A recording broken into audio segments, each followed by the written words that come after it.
Hello student, welcome to vector education. Vector education में आप सभी का स्वागत है। स्टूडेंट, आज इस वीडियो में हम लोग इंडियन जियोग्राफी का इम्पोर्टेंट एमसीक्यू करेंगे जो सभी कॉम्पिटिटिव एग्जाम के लिए महत्वपूर्ण होंगे। वीडियो स्टार्ट करने से पहले जो स्टूडेंट नए होंगे चैनल को सब्सक्राइब करके बेल आइकन प्रेस कर लें। ये सब वीडियो यूट्यूब पर आपको देखने को नहीं मिलेगा। चलिए बिना देरी के वीडियो को स्टार्ट करते हैं। Let's to be start. First question, Nilgiri की सबसे ऊंची चोटी दोदा बेट्टा की ऊंचाई कितनी है? ए 2435 मीटर, बी 2565 मीटर, सी 2637 मीटर, डी 2737 मीटर। फ्रेंड्स, आप लोग देखिएगा कितने क्वेश्चन आप कर पाते हैं। नीलगिरी की सबसे ऊंची चोटी दोदा बेट्टा की ऊंचाई 2637 मीटर है। करेक्ट आंसर हो जाएगा सी 2637 मीटर। अरावली श्रेणी की सबसे ऊंची चोटी क्या है? गुरु शिखर, जिसकी ऊंचाई 1722 मीटर है। सतपुड़ा श्रेणी की सबसे ऊंची चोटी धूपगढ़ है, जिसकी ऊंचाई 1350 मीटर है। आप लोग हमारे प्रीवियस वीडियो में देखिएगा, हमने अरावली की सारी चोटियों के बारे में डिस्कस किया है। आई बटन पर क्लिक करके आप वीडियो देख सकते हैं। अब हम मैप में इनका लोकेशन देख लेते हैं। कौन सी श्रेणी किस राज्य में स्थित है? गुरु शिखर राजस्थान राज्य में स्थित है। अरावली की सबसे ऊंची चोटी कौन सी है? गुरु शिखर, जो राजस्थान में स्थित है। नीलगिरी की सबसे ऊंची चोटी दोदा बेट्टा, यह तमिलनाडु के राज्य में स्थित है। इसकी ऊंचाई है 2637 मीटर। सतपुड़ा की सबसे ऊंची श्रेणी धूपगढ़, जो मध्य प्रदेश में स्थित है, इसकी ऊंचाई है 1350 मीटर। तो फ्रेंड्स, आप लोग इसको जो है मैप के थ्रू लोकेशन किस राज्य में स्थित है और कौन सी पहाड़ी की सबसे ऊंची चोटी है। गुरु शिखर अरावली की सबसे ऊंची चोटी है। नीलगिरी की सबसे ऊंची चोटी दोदा बेट्टा है। सतपुड़ा की सबसे ऊंची श्रेणी धूपगढ़ है। इसको आप लोग याद रखिएगा। नेक्स्ट, दक्षिण भारत का सर्वोच्च शिखर कौन सा है? ए डोडा बेट्टा, बी अनाईमुड़ी, सी कलसुबाई, डी कुदेरमुख। दक्षिण भारत का सर्वोच्च शिखर अनाईमुड़ी है। करेक्ट आंसर हो जाएगा अपना बी अनाईमुड़ी, जिसकी ऊंचाई है 2695 मीटर। अभी हमने देखा था डोडा बेट्टा जो है दक्षिण भारत की दूसरी सर्वोच्च चोटी पूछेगा तो डोडा बेट्टा हो जाएगा, जिसकी ऊंचाई 2637 मीटर है। और सर्वोच्च दक्षिण भारत का सर्वोच्च शिखर अनाईमुड़ी है, जो अन्नामलाई की पहाड़ियों पर है। कालसुबाई की ऊंचाई 1646 मीटर है। अनाईमुड़ी गाइस यहाँ पे अन्नामलाई की पहाड़ी पर अनाईमुड़ी है, जिसकी ऊंचाई 2695 मीटर है।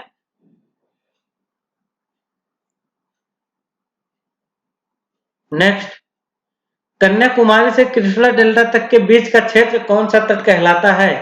ए कोरोमंडल तट, बी गोलकुंडा तट, सी उत्तरी सरकार, डी मालाबार तट।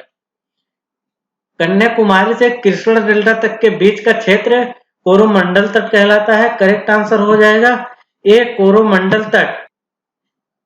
गैस मैप के थ्रू हम सभी तटों को देख लेते हैं और उनकी लंबाई क्या है। दमन दीव से लेके गोवा तक के तट को कोंकण तट कहते हैं, जिसकी लंबाई है 530 किलोमीटर। गोवा से लेके कर्नाटक तक के तट को कन्नड़ तट या केनरा तट कहते हैं, जिसकी लंबाई है 525 किलोमीटर। कर्नाटक से लेके केरल तक के तट को मालाबार तट कहते हैं, जिसकी लंबाई है 550 किलोमीटर। यहाँ आंध्र प्रदेश, यहाँ कृष्णा डेल्टा यहाँ पे है। आंध्र प्रदेश से लेके कन्याकुमारी तक के 675 किलोमीटर तट है, जिसे हम कोरोमंडल तट के नाम से जानते हैं। गाइस, अगर वीडियो अच्छी लग रही हो आपको चैनल को सब्सक्राइब करके बेल आइकन प्रेस कर लें और अपने दोस्तों को बीच में भी शेयर करें। गुजरात से लेके दमन और दीव तक के तट को कठियावाड़ तट कहते हैं। नेक्स्ट, पूर्वी तट पर स्थित पारादीप बंदरगाह किस राज्य में स्थित है? ये पश्चिम बंगाल, बी उड़ीसा, सी आंध्र प्रदेश, डी तमिलनाडु। पूर्वी तट पर स्थित पारादीप बंदरगाह उड़ीसा में स्थित है। करेक्ट आंसर हो जाएगा बी उड़ीसा। अब हम बंदरगाह को देख लेते हैं। भारत के 13 बड़े बंदरगाह को हम मैप के थ्रू देख लेते हैं, उनका लोकेशन और वो किस राज्य में स्थित है ये भी देख लेते हैं। कांडला बंदरगाह गुजरात में स्थित है। मुंबई महाराष्ट्र में स्थित है। जवाहरलाल नेहरू भी महाराष्ट्र में स्थित है। मुर्मू जो है गोवा में स्थित है। न्यू मंगलोर कर्नाटक राज्य में स्थित है। केरल कोचीन में स्थित है। तमिलनाडु में वी.ओ. चिदम्बरनार इसका नया नाम है, पूर्व में इसका नाम तूतीकोरिन था। चेन्नई भी बंदर तमिलनाडु में है। एन्नोर भी तमिलनाडु में है। आंध्र प्रदेश में विशाखापट्टनम है। पारादीप बंदरगाह अभी हमने देखा था, यह उड़ीसा में स्थित है। कोलकाता पश्चिम बंगाल में स्थित है और पोर्ट ब्लेयर अंडमान निकोबार द्वीप समूह में स्थित है। तो गाइस आप लोग वीडियो को 1-2 बार देखिएगा तभी याद होगा। कंटेंट ज्यादा है, एक ही वीडियो को मैंने काफी कंटेंट दे दिया है एक ही वीडियो में। नेक्स्ट क्वेश्चन, भारत के पश्चिमी तट पर स्थित दमन दीव से गोवा तक के तट को किस नाम से जाना जाता है? अभी गाइस हमने देखा था दमन दीव से गोवा तक के तट को कोंकण तट के नाम से जाना जाता है। करेक्ट आंसर हो जाएगा बी, कोंकण तट। अभी मैप में हमने देखा था, फिर से एक बार हम देख लेते हैं। दमन और दीव से गोवा तक के तट को कोंकण तट, यहाँ दमन दीव से गोवा तक के तट को कोंकण तट, जिसकी लंबाई 530 किलोमीटर है। एक बार रिवीजन हम फिर कर लेते हैं, आप लोगों को याद हो जाएगा।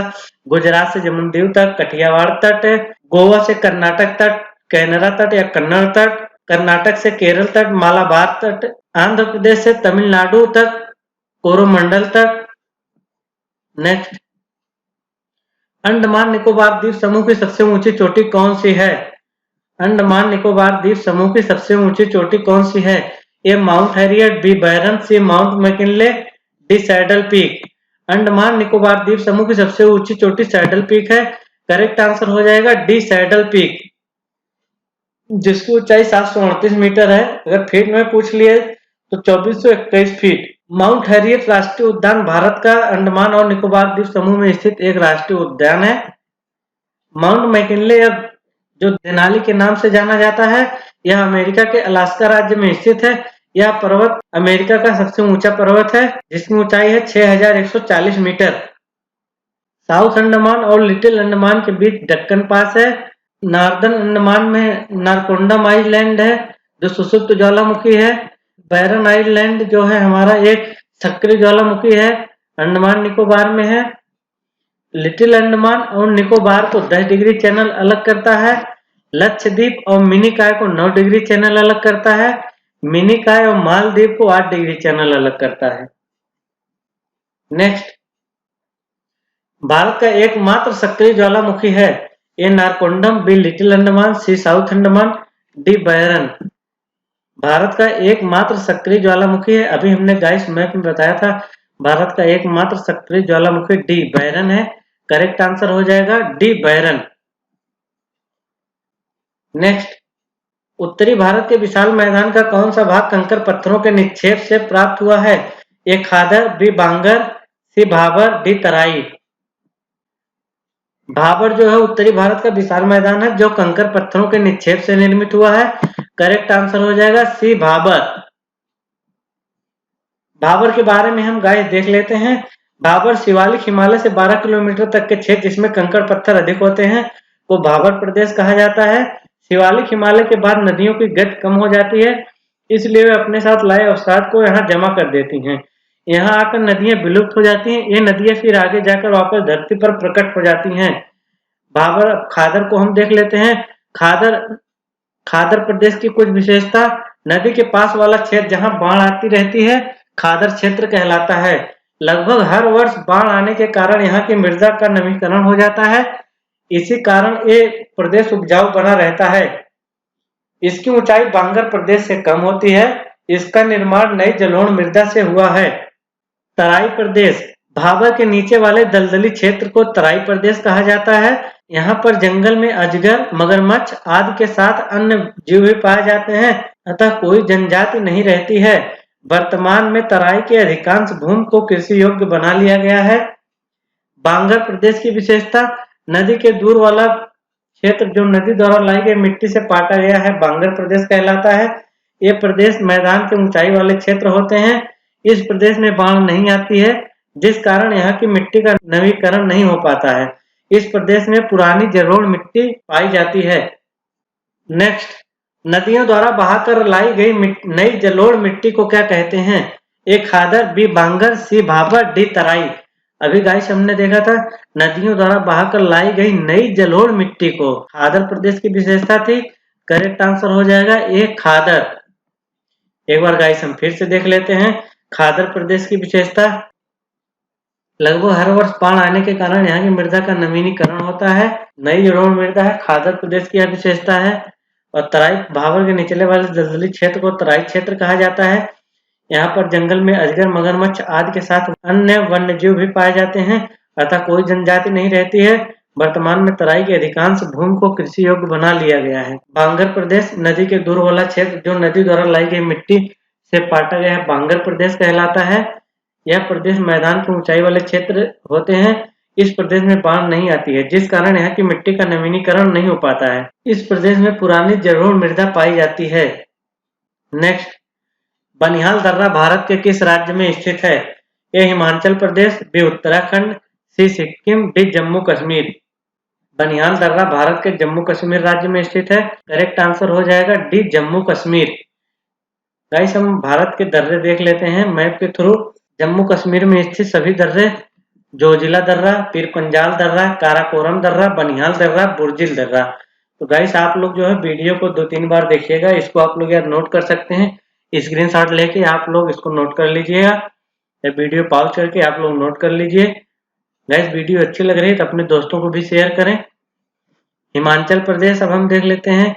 जम्मू कश्मीर के बाद हिमाचल प्रदेश, रोहतांग दर्रा, सिपकिला दर्रा, बाड़ा लाचा दर्रा। उत्तराखंड के दर्रे नीति दर्रा, लिपलोक दर्रा, माना दर्रा। गाइस, 3-4 बार आप लोग याद करेंगे तो याद हो जाएगा। अरुणाचल प्रदेश के दर्रे बोमडिला दर्रा, यांग्यांप दर्रा, दिफू दर्रा। मणिपुर के दर्रा तुजू दर्रा। सिक्किम के नाथुला दर्रा, जेलेपेला दर्रा। नाथुजा सिक्किम। गाइस, इसको आप लोग नाथुजा सिक्किम, नाथुला दर्रा, जेलेपेला दर्रा सिक्किम में स्थित है। गाइस, एक बार आप लोग अपने से रिवीजन करिएगा। नेक्स्ट, माननीति लिपलोक दर्रा भारत के किस राज्य में अवस्थित है? ए सिक्किम, बी मणिपुर, सी उत्तराखंड, डी हिमाचल प्रदेश। गाइस, अभी हमने डिस्कस किया था, इसको आप लोग देखिए, आप लोगों को याद है? तो माननीति लिपलोक दर्रा अभी हमने क्या बताया था? सी उत्तराखंड में स्थित है। करेक्ट आंसर हो जाएगा सी उत्तराखंड। नाथुला और जेलेपेला दर्रा भारत के किस राज्य में स्थित है? गाइस, अभी हमने बताया था नाथुजा सिक्किम। तो नाथुला और जेलेपेला दर्रा भारत के किस राज्य में स्थित है? भारत के सिक्किम राज्य में स्थित है। करेक्ट आंसर हो जाएगा सी सिक्किम। एक बार गाइस हम फिर से देख लेते हैं, आप लोग ध्यान से सुनिएगा। जम्मू कश्मीर में जोजिला, पीर पंजाल, काराकोरम, बनिहाल, बुर्जिल। हिमाचल प्रदेश के दर्रे रोहतांग दर्रा, सिपकिला दर्रा, बाड़ा लाचा दर्रा। उत्तराखंड के दर्रे नीति दर्रा, लिपलोक दर्रा, माना दर्रा।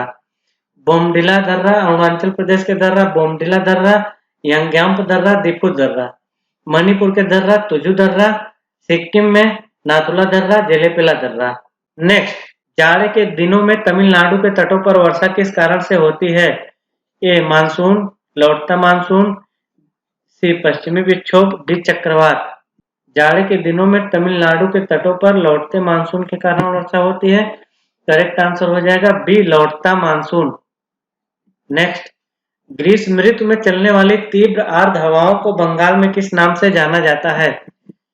ग्रीष्म ऋतु में चलने वाली तीव्र आर्द्र हवाओं को बंगाल में काल बैसाखी के नाम से जाना जाता है। करेक्ट आंसर हो जाएगा ए काल बैसाखी। काफी वर्षा जो है पश्चिम बंगाल और कर्नाटक में काफी वर्षा के नाम से जाना जाता है। नॉर्वेस्टर जो है उत्तर भारत में ग्रीष्म ऋतु में चलने वाली तीव्र आर्द्र हवाओं को नॉर्वेस्टर के नाम से जाना जाता है उत्तर भारत में। आम्र वर्षा जो है केरल में आम्र वर्षा के नाम से जाना जाता है। ग्रीष्म ऋतु में मानसून के आगमन से पूर्व यह वर्षा होती है। यह वर्षा केरल तथा पश्चिम के तटीय मैदानी भाग में होती है। आम की फसल के लिए उपयोगी होने के कारण इसे आम्र वर्षा कहा जाता है। नेक्स्ट, भारत में अधिकांश वर्षा किसके द्वारा होती है? ए उत्तरी पूर्वी मानसून, बी पश्चिमी विक्षोभ, सी उष्णकटिबंधीय चक्रवात, डी दक्षिण पश्चिम मानसून। भारत में अधिकांश वर्षा दक्षिण पश्चिम मानसून के द्वारा होती है। करेक्ट आंसर हो जाएगा डी दक्षिण पश्चिम मानसून। नेक्स्ट, मानसून भारत में सबसे पहले किस राज्य में प्रवेश करता है? ए तमिलनाडु, बी महाराष्ट्र, सी केरल, डी उड़ीसा। मानसून भारत में सबसे पहले केरल के राज्य में प्रवेश करता है। करेक्ट आंसर हो जाएगा सी केरल। नेक्स्ट, मानसून का प्रत्यावर्तन काल किस ऋतु को कहा जाता है? ए शीत ऋतु, बी शरद ऋतु, सी ग्रीष्म ऋतु, डी बसंत ऋतु। मानसून का प्रत्यावर्तन काल शरद ऋतु को कहा जाता है। करेक्ट आंसर हो जाएगा बी शरद ऋतु। नेक्स्ट, चिनाब किसकी सहायक नदी है? ए गंगा, बी सिंधु, सी ब्रह्मपुत्र, डी कावेरी। चिनाब जो है सिंधु की सहायक नदी है। करेक्ट आंसर हो जाएगा सिंधु। गाइस हम सिंधु नदी की सहायक नदियों को देख लेते हैं मैप के थ्रू। सिंधु नदी की सभी सहायक नदियां झेलम, चेनाब, रावी, ब्यास, सतलज हैं। सिंधु नदी की सहायक नदियां आप लोग याद करिए, झेलम, चिनाब, रावी, ब्यास, सतलज। यह मानसरोवर से निकलती है गाइस, और जम्मू कश्मीर का जम्मू लद्दाख के लेह जिले से, केवल भारत के लद्दाख के लेह जिले में ही बहती है। इसके बाद यह पाकिस्तान में बहते हुए अरब सागर में जाके गिर जाती है। गंगा नदी का नाम जो है पश्चिम बंगाल में पद्मा है। ब्रह्मपुत्र नदी को तिब्बत में सांगपो नाम से जाना जाता है, और जब ये अरुणाचल प्रदेश में प्रवेश करती है इसका देहांग के नाम से जानते हैं। असम में आने के बाद इसको ब्रह्मपुत्र के नाम से जानते हैं। ब्रह्मपुत्र नदी को बांग्लादेश में जो है जमुना के नाम से जानते हैं। ब्रह्मपुत्र नदी और गंगा नदी जब एक साथ मिलती हैं उसे मेघना के नाम से जानते हैं। सिंधु नदी के बारे में कुछ इंपॉर्टेंट पॉइंट है गाइस, इसको आप लोग पढ़ लीजिएगा। इसको हम भी तिब्बत में इसे सिंगी खम्बान अथवा शेरमुख कहते हैं। इसकी लंबाई 3180 किलोमीटर है। भारत में इसकी कुल लंबाई 1114 किलोमीटर है। यह कैलाश पर्वत श्रेणी में बोखरचू के निकट से हिमनद से होता है। लद्दाख श्रेणी को काटते हुए यह नदी जम्मू कश्मीर गिलगित के समीप एक दर्शनी महाखंड का निर्माण करती है। पाकिस्तान में चिल्लर के निकट दार्दिस्तान प्रदेश में प्रवेश करती है। यह नदी दक्षिण की ओर बहती हुई मिठानकोट के निकट पंचनद का जल प्राप्त करती है। पंचनद नाम पंजाब की पंच मुख्य नदियों सतलज, ब्याज, रावी, चेनाब, झेलम को दिया गया है। अंत में सिंधु नदी कराची में पूर्व अरब सागर में जाके गिर जाती है। भारत में सिंधु नदी केवल लद्दाख के लेह जिले में ही बहती है। नेक्स्ट, शरावती नदी पर स्थित जोग जलप्रपात भारत के किस राज्य में स्थित है? शरावती नदी पर स्थित जोग जलप्रपात भारत के कर्नाटक राज्य में स्थित है। करेक्ट आंसर हो जाएगा सी, कर्नाटक।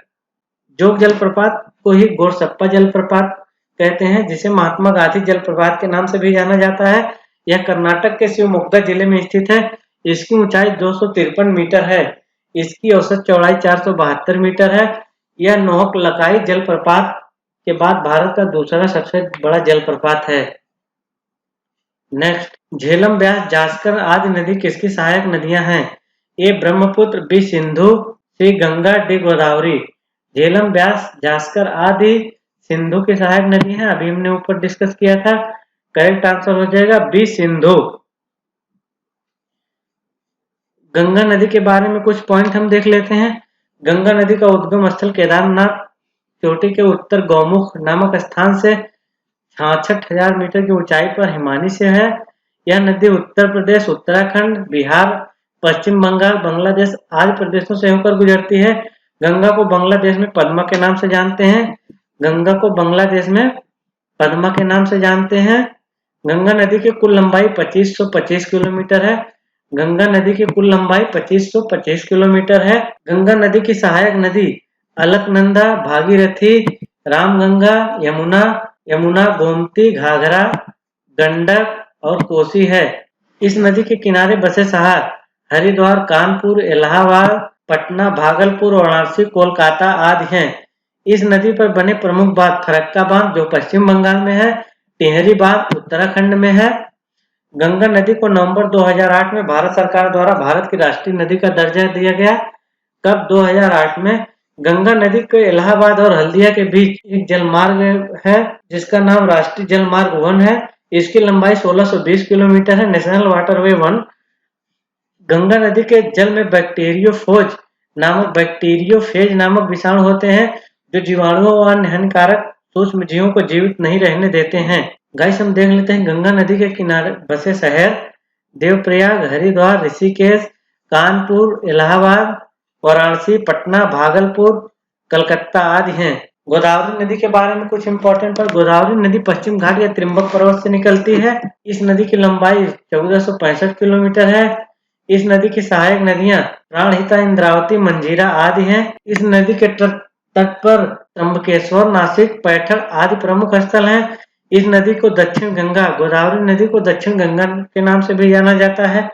इस नदी को वृद्ध गंगा के नाम से भी जानते हैं। यह नदी महाराष्ट्र, मध्य प्रदेश, कर्नाटक, उड़ीसा, आंध्र प्रदेश आदि राज्यों से होकर बहती है।